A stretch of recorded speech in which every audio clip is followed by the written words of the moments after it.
Do you believe that every person has the ability to choose the right path, the spiritually enlightened path? Absolutely. Absolutely. It's not easy. It can be tremendously difficult. It's easier to quit. It's easier to succumb. It's easier to give in, but to go forward, that's tremendously difficult. You want to be in the driver's seat of your own life, because if you're not, life will drive you. I always tell people, if no one thinks you're crazy, you're not yet operating to the outer limits of your potential. You're not there yet. Because somebody in your life should say, man, you really care about this in like a crazy way. And when you get there, you know you found your thing. And not everybody finds that.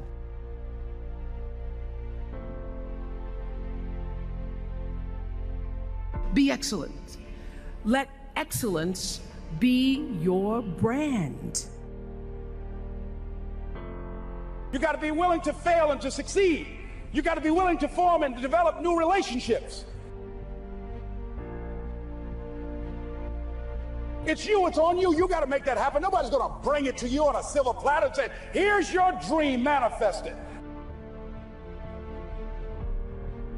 You go through the challenges of life and you look at it and embrace whatever comes to you. Don't run from it. Step toward it. Don't try and duck it like most people do. See, most people want it easy. When you handle those hard things close at hand, making those hard decisions right now that you don't want to make. You have to be bold to do that, to say, no, this is not where I'm going to be.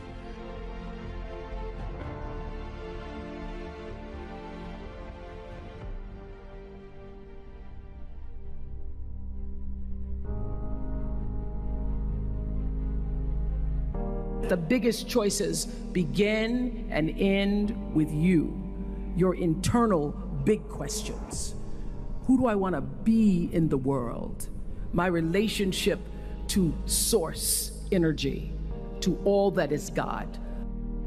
Your experience of that which is all life, which is divine and universal.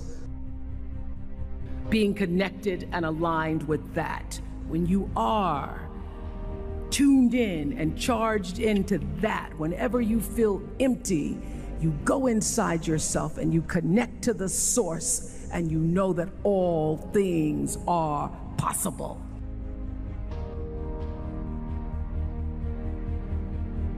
The skill set only works if you have that mindset.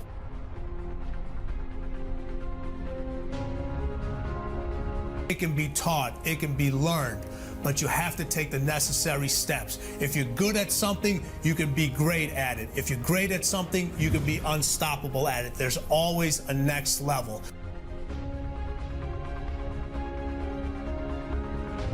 Don't let anybody tell you that it cannot be learned and it cannot be taught. It can be, and Relentless teaches you how.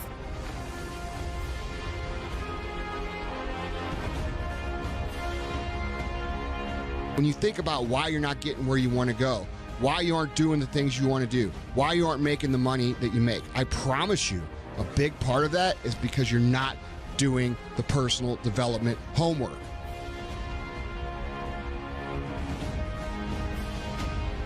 If you're doing that, you're making a commitment to that, you're doing it every fucking day, you will get better.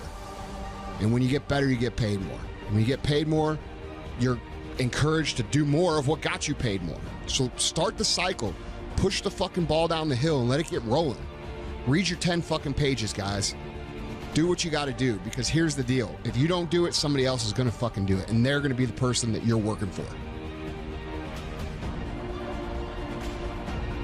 Too many of you and too many people in society fall back on the word luck, not knowing the circumstances of someone else's success. 99% of people on earth fail because they believe in this fancy fairy tale bullshit, I'm not in control success fairy that flies down from the heavens and shits $100 bills on everybody's head. That's what people believe in.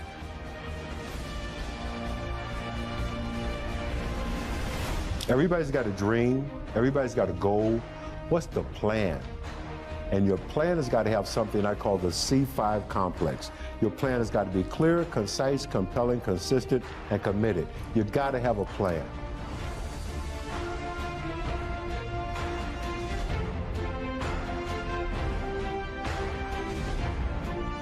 What are you going to do with the rest of your life? That's a trigger. That's the biggest trigger that I have ever experienced. What are you going to do the rest of your life?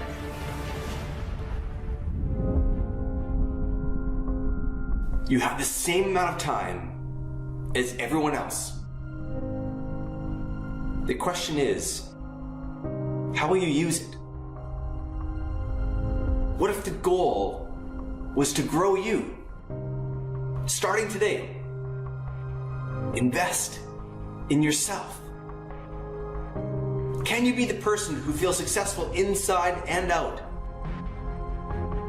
Can you reach your highest potential? There is a place in life where your growth and the impact you can have on this world come together. We often get caught scanning the horizon, searching for what's next, and we forget to look at what's right now, which is you. That's the thing about this world. That's the thing about change. It will not slow down. It will keep spiraling and spiraling around you. Get in the eye of that storm. If you let yourself recognize it, that's where you stand. I know the pressures of life will pull you. You know it too. So what if you focused on the thing that will not change? The core of who you are. Time is the great equalizer.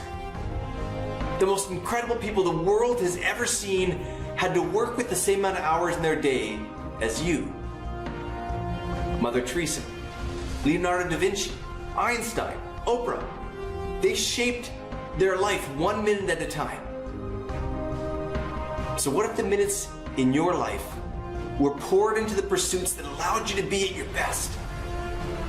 So if you're ready, take on the challenge. Rise up and see yourself in new light. Focus on yourself. Not to be selfish. This doesn't mean the world is only about you. It's exactly the opposite. The world is waiting for you to level up. How can you use your life's work to do something special? Investing in yourself is not about pulling things closer to you. It's about pushing yourself to a higher threshold. That's how this works. You decide.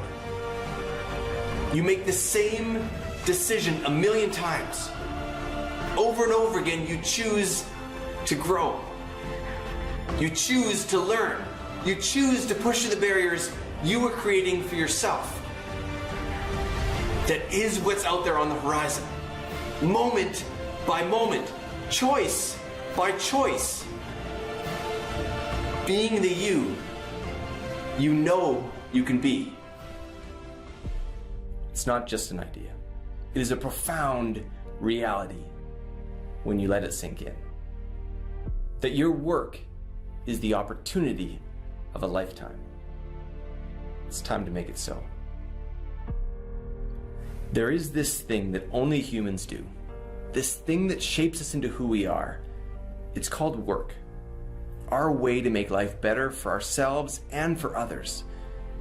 There are few places where you get to dedicate so much focus to one pursuit. So many hours, so many days, so many years that can either feel like a life sentence or your life's work. Choose to accept the power of this opportunity. It's where your highest potential is called on to make extraordinary things happen. And this work is in us, so deeply in us. This is our DNA. It's how humans, you and I, have found a way to solve problems that are bigger than we are. Our work is the way we lift people up, the way we improve what's happening around us. It creates masterpieces, creates master plans. This is your work that can only come from you, that uses your gifts to make a difference in your life and outside of it, uses your abilities to make a mark that matters. Now I get it.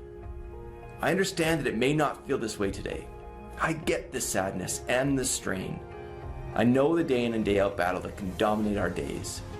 There's no need to be naive. Work drains and it drives. It has this seductive power to lead us astray. No question, there is a pressure. But we can't forget the promise. Tension can be traded for momentum. There's a greatness that builds as we rise up to be at our best. You are bound in a very unique way to build your life's work. It's a platform to change the world, the opportunity of a lifetime. So let's get to work. I was really, really fortunate that very early on I started to experiment with what mattered to me. Sometimes that got me in a lot of trouble. What people don't know about me is that I was suspended from school 3 times for trying out all sorts of things, like things that people would never imagine of someone who goes on to be a monk. I was experimenting with all the drugs in the world. I had multiple relationships. I was really trying to search for some sort of meaning, fulfillment, and as long as I've known, I've been chasing thrill. I really value thrill. And feeling like I did not see that coming. Yeah, no, not many people do. It's very different. From 14 to 18, I was like this kid who just wanted to try new things out. And my parents' rhetoric would always be, well, make sure you get good grades. And I used to think, well, if I can be bad and get good grades, then it all works, right? Everyone's happy. So that's kind of what I did. And at 18, I was really fortunate when I met a monk. And this monk was invited to speak. And I kind of just went because one of my friends forced me to. At that time, I was listening to CEOs and entrepreneurs and business people and marketers who I thought that's what I was aspiring to be like. And then I hear this monk. And he captivated me like no one had ever captivated me before. It was like staring at the most beautiful woman on the planet. You know, I was completely fixated on him and his message. And that is the beginning, without me going into too much detail before we probe, that was the beginning of what changed me. Because I went from being someone who did only want all those things to become successful and trying to, but I started hearing my own inner voice much more in all that noise that I had around me. I remember one of my parents had a maths tutor for me because they wanted to be amazing at maths. And I was pretty good at numbers, and I'd have this tutor and he'd tell me that, he goes, the reason that you're struggling with the next question is because you're always worried about what your parents think. And that really stayed in my head. I was just like, wow, so as long as I'm trapped by what my parents think, I can actually never find the answers to the real questions of life. And there are all these little things happening. I lost 2 great friends when I was 16. One girl died in a car accident, one guy died because he was involved in drugs and violence. That made me rethink everything. I just thought to myself, wait a minute, these were beautiful people, people that I loved, people that, in my opinion, were good people. And I just lost them in a moment.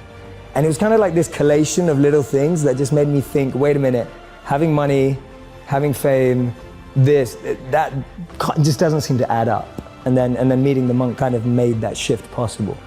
And as I said, he was completely captivating. And then I found out that he'd given up jobs in Google and Microsoft to be a monk. And I thought to myself, who does that? You know, he's given up everything that I'm chasing and that all my friends are chasing, but he seems happier than anyone I've ever met before. And he spoke about this incredible principle where he said that we should plant trees under whose shade we do not plan to sit. And he was speaking about this principle of selfless sacrifice. And that kind of just penetrated me right there. When he said the words selfless sacrifice, for the first time in my life, I felt a thrill about something that I'd never felt before. I thought, wow, giving up everything you have for the service of others sounds like the best thing you could possibly do. And I don't know why I had that thought, because I wasn't a spiritual kid growing up. I wasn't a religious kid growing up. I wasn't even a good kid growing up. I was just a rebel, a misfit, trying things out, an experimenter, which I still consider myself. And so what I started to do is I was interning at companies and firms and corporates, thinking I was getting a grad job afterwards. And then I'd spend the rest of my summer holidays interning in India, living with him as a monk. So I'd use all my summer and Christmas holidays to just be out there with the monks. And he introduced me to another 200 to 500 monks that were just like him, just as smart, just as bright, giving up everything they had and using all their skills to make the world a better place. I've always had friends who are older than me. And I could see a lot of them in the most successful careers, successful jobs, beautiful partners, whatever it was. But I saw a sense of lack of fulfillment, meaning, and purpose in their lives. And I've always been an observer, and I would see these people who are like 5 years older than me, 7 years older than me, maybe 10 years older than me. And I'd be watching them and go, is that the life I want? And often the advice I give to people today is fast forward where you are, look at yourself in 10, 15, 20 years time, and ask yourself the question, is that where I want to be? If you're in a company, look at the person who's 20 years ahead of you and ask yourself, is that where I want to be? If you're in a startup, look at where other startups have got to in similar roles and go, is that where I want to be? And if the answer is no, then you need to find a new path. And for me, the answer at that time from observing was no. The path that my parents or society or the university I went to or the community I had that was carving out for me, it didn't feel like the path for me. So I was almost seeking an alternative or a new path. I was just so fortunate that it happened to be an uplifting, powerful path as opposed to something that could have actually taken me down the wrong road, because that could have been possible too. So walk me through the first time you step off the plane in India. It's summer. And so I'm living there, I'm waking up. I'm almost doing all the practices, just as if you were shadowing a CEO. I'm just shadowing a monk. And so I'm just shadowing his lifestyle. So we wake up, he's like one of the most elite monks. So we're waking up at like 2 a.m. every day after sleeping at like 9 or 10 p.m. And then we study these ancient Vedas, which are 5,000 plus years old, together. And we spend 2 hours, and I'm studying with the best of the best here. So he can like analyze and assimilate, and I'm learning fast, taking notes. Then 4 a.m. we go to collective meditation. We do those practices with the other monks as well. 6 a.m. we have personal meditation. So I'm literally going through the life of a monk and falling in love with it step by step, going, wow, I've never had this experience before. I just threw myself in and I was practicing it to the T, right? It wasn't like, oh no, my back hurts when I sit on the floor, I can't stay here for too long. Or, you know, today when people are like, oh, I can't meditate for longer than 2 minutes. I was like, no, I'm gonna do it for 2 hours. If that's what they're doing, I'm gonna give it a go. Because I can only test, the hypothesis will only be true if the experiment is carried out to the degree that they are. So if the hypothesis is, if you live like this, you'll be happy, more fulfilled, then I want to do that. See, we live in echo chambers. We're just surrounded by the same thinking. How often do you bump into a monk? You know, it just doesn't happen. No one has a dinner party and goes, oh yeah, we just invited the monk, you know, from town, like the local monk. Like no one ever does that. And so we meet people who are just like us most of the time. And we talk about this in business all the time. If you want to be a billionaire, spend time with billionaires. If you want to be a millionaire, spend time with millionaires. If you want to be a tech startup, spend time with, you know, that's the common rhetoric that we hear all the time. But what if you want to find purpose and master the mind? There's no one better than a monk who's mastered the mind. So for me, the first step is just opening yourself up to new experiences and new role models. Because most of us can't see ourselves in people, so then we try and fit ourselves into the boxes that we do see. And I mean, there's this beautiful quote that I've been saying it everywhere, and I wish I wrote it, but I didn't. So it's by a philosopher and writer named Cooley. And he said that today, I'm not what I think I am. I'm not what you think I am. I am what I think you think I am. Right? And just let that blow your mind for a moment. It's so powerful. I'm not what I think I am. I'm not what you think I am. I am what I think you think I am. So we live in this perception of a perception of ourselves. Hence, my identity is made by what my parents think I should be. My identity is made up by what my college or university thinks I should achieve. While you're living in that bubble and that echo chamber, getting to what you really want to do is impossible, because maybe that just doesn't fit. And I think so many people feel that way today, that they don't fit into the current education system. They don't fit with the 3 or 4 or 5 careers that you're taught exist. So that process of self-excavation and actualization first requires being exposed. You can't be what you can't see. If I never saw a monk, I would never have wanted to be a monk. If I never meet a billionaire, I wouldn't want to be one, because I wouldn't know what that feels like. I don't know what it looks like. I don't know what it takes. And I think that's the biggest challenge of our society, that we're not exposed. So that's the first step, being exposed to unique experiences and role models. Second step is finding that experience or role model that you're passionate about, and exactly like you said, taking it seriously. Shadow them, network with them, spend time with them, observe them, even from afar. It takes that observation, being addicted to observing that person's lifestyle. And then the third step is going yes or no. Does that work for me? Not everyone who's going to go off and become a monk is going to feel like the way I did, and that's cool. But not everyone is going to go and follow and shadow a billionaire and go, that's exactly the lifestyle I want. They may want the result, but do they want the hard work that goes with it? And so for me, that's the third step. It's observing, focusing, shadowing, getting as close to the process of that individual, and then going yes or no. Do I want that process? Not do I want the result? The greatest power is to be self-controlled, to be able to train the mind and energy to focus it exactly where you want it and when you want it to be. You are completely detached and undeterred from external ups and downs. You're able to navigate anything that seems tough, challenging, fun, excitement, with the same amount of being equipoised and balanced and equanimity, without being too excited in pleasure or being too depressed in pain. But knowing how to navigate every situation, to me, that's great strength and great power.